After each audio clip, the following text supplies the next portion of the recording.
Le mardi 27 août, un groupe de manifestants s'est rassemblé sur la promenade des Anglais à Nice pour participer au passage du drapeau de la libération dans leur ville, qui est un relais du drapeau palestinien dans toute la France. Le drapeau de la libération, c'est une initiative du collectif Blouse Blanche pour Gaza, qui a été organisée avec plusieurs autres collectifs, associations au niveau national, pour faire relayer le drapeau de la libération, c'est-à-dire le drapeau palestinien.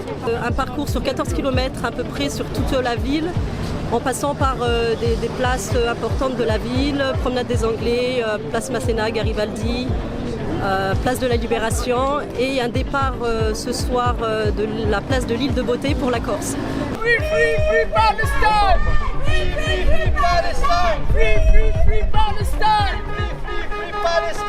Ici, montrer au peuple palestinien que nous, les Niçois, on est solidaires avec eux. Et que Estrosi ne représente pas Nice, il est juste notre employé. Le monde ne sera pas détruit par ceux qui font le mal, mais par ceux qui les regardent sans jamais rien faire. Et donc, si vous voulez, si en se baladant, en contemplant la mer et sans jamais se soucier de ce qui se passe ailleurs, un jour on sera confronté à la même situation. C'est ce qui s'est passé dans l'histoire de la France. Et finalement, voilà, je dirais même que c'est un devoir en fait de se rendre ici et de prendre la parole pour justement lutter contre ces injustices qui demeurent absolument inhumaines.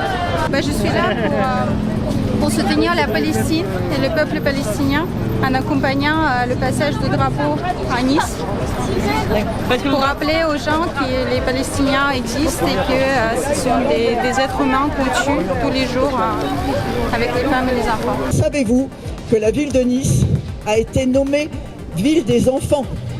Il est quand même assez dommage que cette ville l'oublie au moment où elle devrait le rappeler avec force. Et heureusement qu'on est là, heureusement que vous êtes là pour qu'on puisse faire vivre le drapeau de la Palestine. Aucune espèce d'indication claire sur ce qui se passe à Gaza.